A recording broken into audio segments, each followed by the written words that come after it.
For over 30 years, Sonic the Hedgehog was proving that speed isn't just about running on foot. From 8-bit carts to hoverboards to transforming vehicles and finally the multiverse of it all, Sonic's been racing through gaming history. Sometimes brilliantly and sometimes, you're doing great, sweetie. I'm RidersDX and today we're taking a high-speed trip through every Sonic racing game and how it all led to Sonic Racing Crossworlds. You might be wondering why we're going through all of Sonic's racing games rather than just focusing on the one that we have right now, because there is a lot to talk about when it comes to Crossworlds itself. But after going through each of these games and seeing each one for what it was, it is completely baffling to my mind how Crossworlds simultaneously retained something from each of these games, yet also shattered what Sega had been doing for years and years when it came to making this specific game. So grab a chili dog and chill.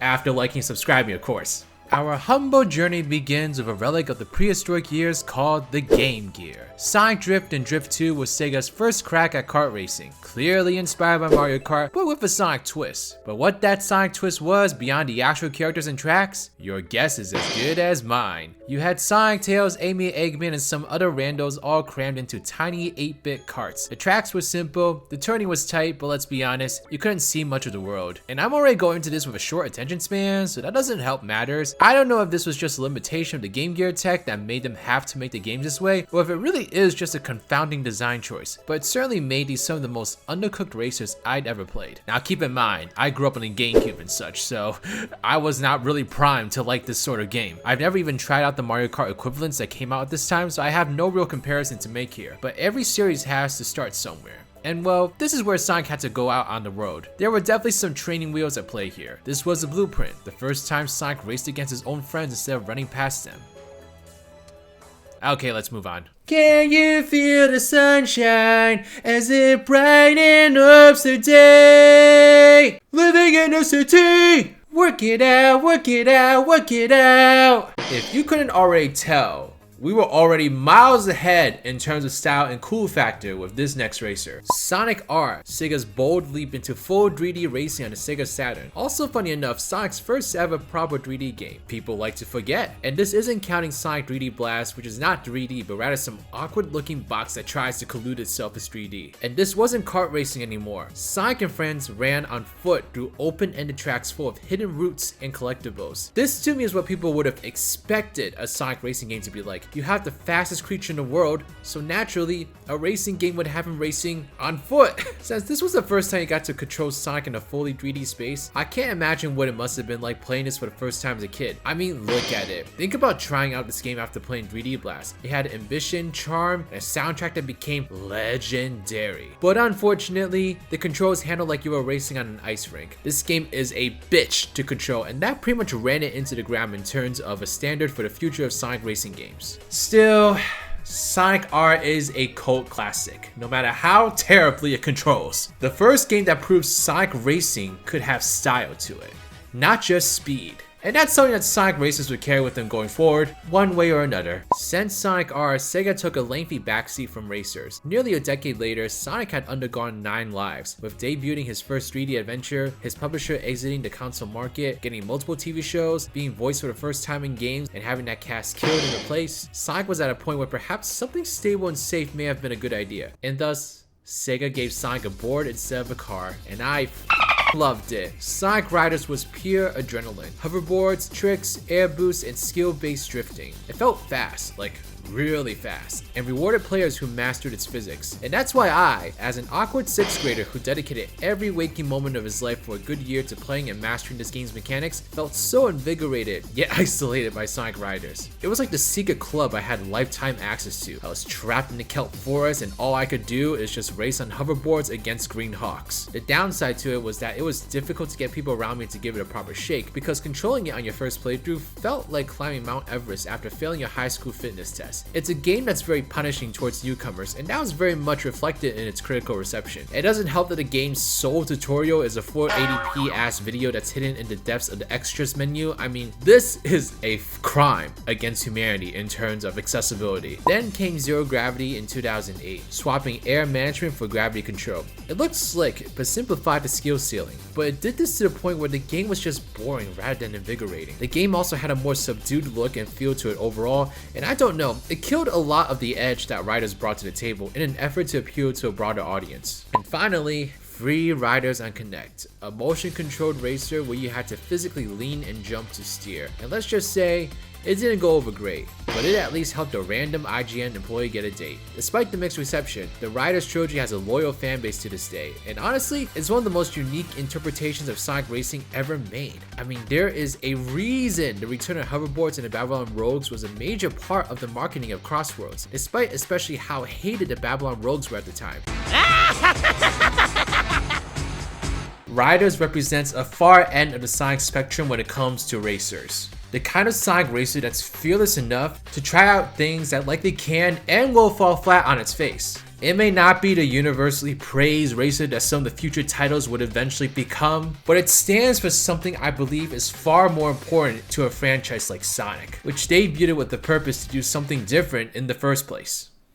Probably the most forgotten racers to exist within Sonic are these two portable ones that came out during the Riders timeline. Sonic Rivals and Rivals 2 on PSP brought Sonic racing back to side-scrolling. Think Sonic R, but on a 2D plane, so it's already guaranteed to control better cause consult the history books. A part of me doesn't consider Rivals to be a racer at all, and when you play them, it's easy to see why. They feel more like competitive platformers, with power-ups and attacks added to sabotage each other to give that racer feel. This is essentially a game based on the multiplayer modes of Adventure 2 and Heroes, which technically would count them as racing games too if we wanted to be that inclusive. What's really funny about these games is the same point as Sonic R, which is that this is what people would expect a Sonic racer to be like. But at this point, we've had a few different types of Sonic racing games that don't do this, and thus, the idea of a Sonic racer really has changed by the time Rivals came out. It doesn't help that these games aren't particularly groundbreaking or even bad, just subpar 2D platformers set under a racer atmosphere. Still, it's worth remembering, because it shows Sega kept experimenting with what racing meant for Sonic. And I don't believe that the idea of a Sonic racer on foot should end here, but that's for later on. Then in 2010, Sega hit the gas again, but this time they brought everyone and no one at the same time. Sonic and Sega All-Stars Racing decided to say f it and made a direct competitor to the Mario Kart series with a straight to the point kart racer entry. But instead of being a Sonic focused title, it was a Sega crossover celebration that included Sonic, Ulala, and even Alex Kidd. I remember being a little disappointed seeing this get announced because while I was always going to be playing the hell out of the next Sonic racing game, I couldn't help but feel Sega were heading towards a safer trajectory for Sonic racers. The excitement of risk-taking titles like Riders and R's seemed to fade that much more of this one being announced. Also, while I'm definitely still a Sonic nut, back then I was such a Sonic nut that I was disappointed that we would be getting less Sonic characters in favor of a bunch of lesser entities taking up the spotlight. And yes, I would slap my younger self if I could.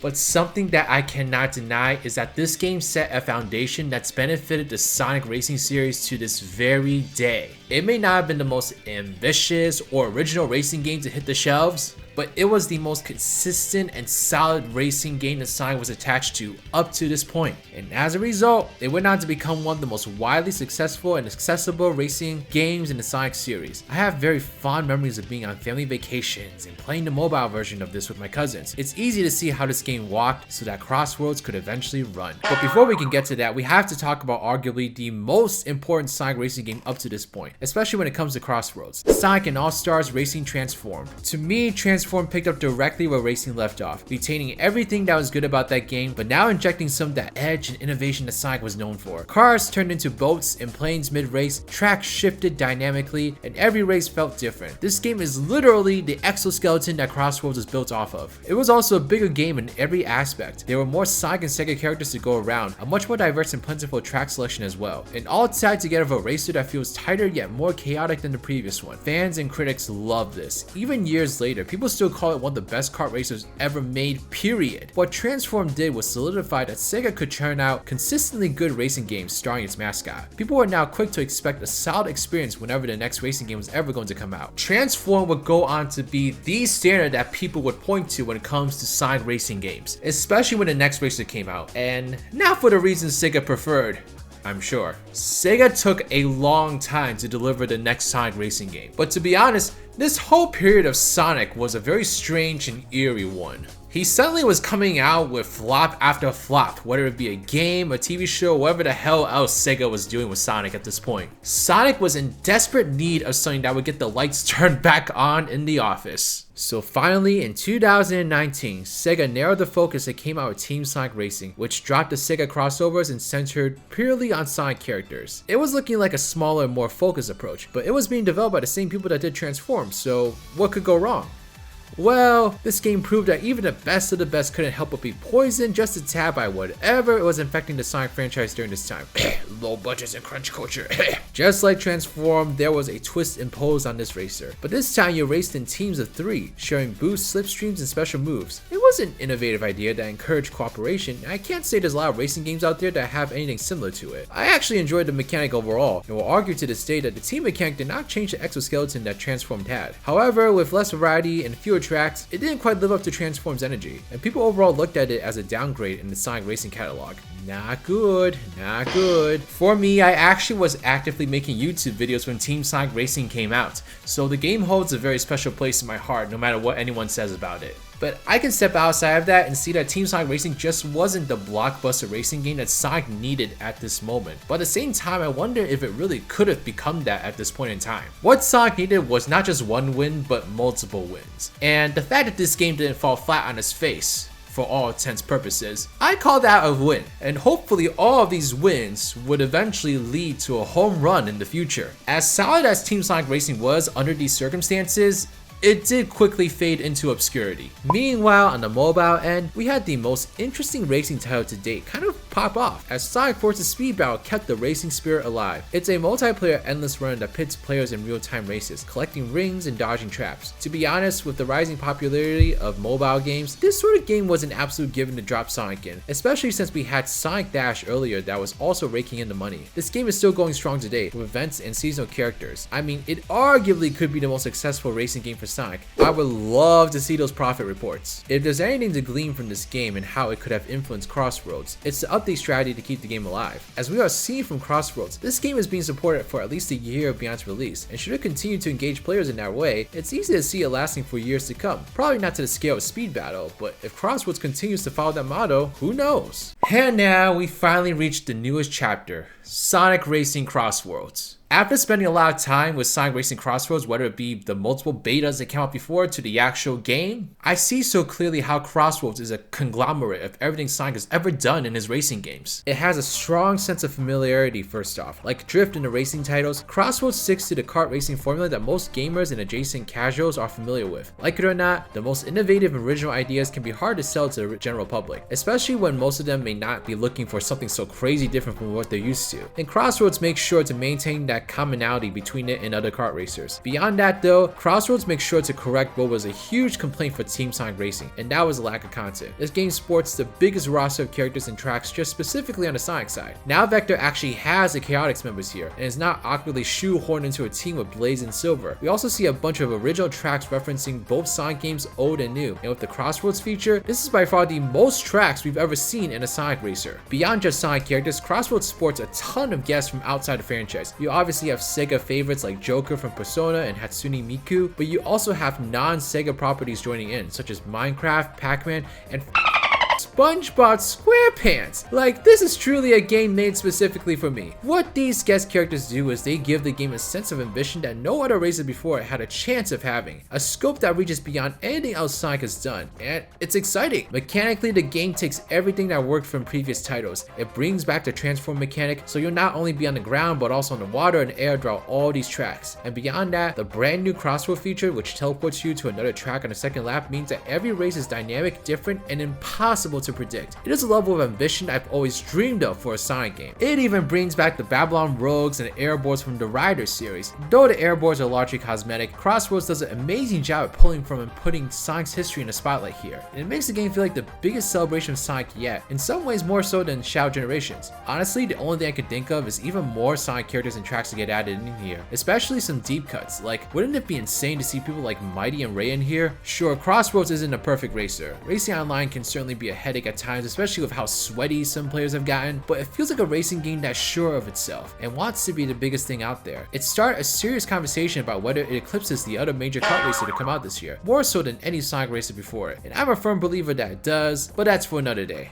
In a way, Crossworlds feels like the finish line Sega has been chasing since 1994. I still think they have some distance to travel, but for now, Crossworlds is an amazing checkpoint, and I don't want to leave it anytime soon. So, where does that leave us?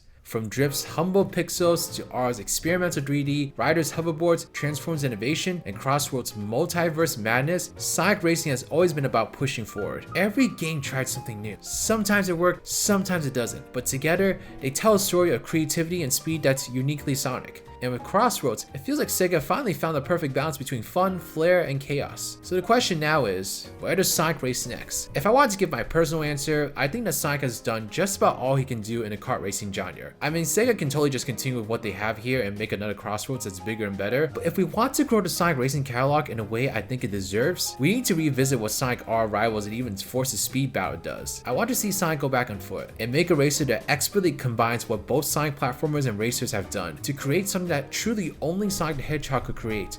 That's a tall order, I know, especially when 3D Sonic platformers are still on their own journey, but it's something I really believe Sonic could make one day, and something I hope Sega keeps in mind as they continue to increase the quality of Sonic games and understand what works and doesn't. Thanks for watching. If you enjoyed this retrospective, like and subscribe, and let me know in the comment section below what your favorite Sonic racing game is. But until next time, I'm RidersDX, and I'll be riding out. See you on the next track.